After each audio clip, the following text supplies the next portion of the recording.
ना बेटा शुरू कर रहा हूँ। इंटेलेक्चुअल प्रॉपर्टी लॉ, इसमें वही कॉपीराइट की बात होगी, पेटेंट की बात होगी, इन सब की बात होगी बच्चा इसमें। पहले तो यार ये समझाया जा रहा है कि इंटेलेक्चुअल प्रॉपर्टी होती क्या क्या है। पता है ये क्यों बना है ये एक्ट? जैसे तूने कोई चीज़, कोई बहुत इनोवेटिव चीज़, आपका आपका कॉपीराइट राइट ही है, तेरे पास की कोई बहुत इनोवेटिव आइडिया है, अगर यार तूने किसी और के साथ डिस्कस किया तो वो इंसान कॉपी कर लेगा, उसका बेनिफिट उठा लेगा। तो इसलिए किसी के इनोवेशन का, किसी की नई क्रिएशन को एनकरेज करने के लिए एक्ट बनाया गया कि कोई कोई अच्छी चीज़ कोई इंसान बनाए तो वो वही बना सकता है, कोई और नहीं बना सकता, इसलिए ये एक्ट आया है।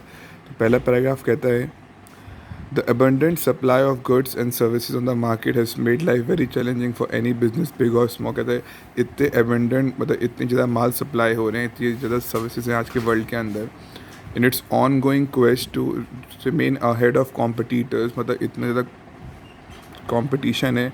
एवरी बिजनेस स्ट्राइव, हर एक बिजनेस कोशिश करता है to create new and improve product वगैरह जो कि कस्टमर्स के लिए वैल्यू ऐड करेगा। टू डिफ्रेंशिएट, अपने प्रोडक्ट को डिफ्रेंशिएट के लिए अ प्री रिक्विजिट, एक सक्सेस रिक्वायर्ड है, बहुत ज़्यादा इनोवेशन रिक्वायर्ड है, प्रोडक्ट की क्वालिटी इंप्रूव होनी चाहिए। फर्स्ट पैराग्राफ बिल्कुल भी नहीं पढ़ना आपको, बिल्कुल भी।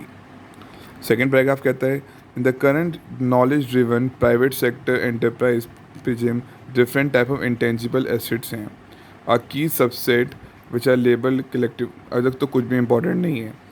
This include trade secret, copyright, design, कुछ भी नहीं पढ़ना। यहाँ से शुरू होगा सेकेंड पैराग्राफ की लास्ट की 3 लाइन, ये पढ़नी है।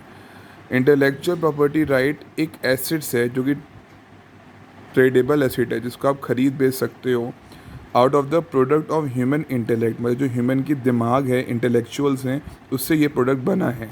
बहुत सारे टूल्स होते हैं जिससे बिजनेस सिलाई कर सकता है, बहुत ज़्यादा इनोवेटिव बिजनेस मॉडल। तो इतना करना है। आईपीआर क्या है? ट्रेडेबल एसेट्स हैं जो कि ह्यूमन इंटेलेक्ट से बना है। लॉन्ग और बहुत सारे आईपीआर के टूल्स होते हैं, बस इतना। थर्ड पैराग्राफ भी कट कर दो, थर्ड पैराग्राफ भी कट कर दो। फर्स्ट पैराग्राफ बिल्कुल कट, सेकंड पैराग्राफ में खाली इतना, IPR create the tradable assets out of the products of human intellect. और बहुत सारे टूल्स होते हैं जिससे बिजनेस रिलाई कर सकता है, मतलब बहुत सारे कॉपीराइट, पेटेंट वगैरह, बहुत ज़्यादा काम होते हैं, मीडियम होते हैं जिसके थ्रू हम काम करते हैं। तो पहले के 3 पैराग्राफ में खाली यही 2 लाइन्स पढ़नी है आपको। Next, meaning of intellectual property. Intellectual property का मतलब क्रिएशन ऑफ ह्यूमन माइंड, दिमाग से आपने कुछ चीज़ बनाई। A trademark, a copyright, patent, they are important, कुछ इंटेलेक्चुअल प्रॉपर्टी राइट होते हैं। इसे इनकॉर्पोरल इंटेंजिबल एसेट भी बोलते हैं। पेटेंट जिसके पास है, कॉपीराइट जिसके पास है, ट्रेडमार्क जिसके पास है, वो रिप्रेजेंट करता है कि टाइटल, ओनरशिप उसके पास है, उसको हम बेच सकते हैं, किसी और को असाइन, ट्रांसफ़र कर सकते हैं टू अनदर पर्सन लॉ के हिसाब से। द मोस्ट इम्पॉर्टेंट ऑब्जेक्टिव क्या है ये एक्ट बनाने का? जिससे जो एंटरप्रेन्योर है उनके लिए इंसेंटिव हो जाता है, वो इन्वेस्ट करते हैं अपने आइडियाज़ के अंदर। इन दिस वे रिसर्च और डेवलपमेंट काफ़ी होती है। इससे जो आपका यूज़फुल इन्फॉर्मेशन आती है वो हम डिसएमिनेट, वो हम ट्रांसफ़र कर पाते हैं सोसाइटी के भले के लिए। अगर ये एक्ट ना होता तो कोई भी इंसान इनोवेशन नहीं करता, कि कोई इंसान कॉपी कर लेगा तो हमारे अच्छा नहीं होगा। तो इसलिए ये आइडिया तुम्हारे होंगे, तुम फर्दर इस सोसाइटी के भले के लिए यूज़ कर सकते हो। तो पहले के 4 पैराग्राफ से आपको ये तैयार करना है इंटेलेक्चुअल प्रॉपर्टी क्या होती है।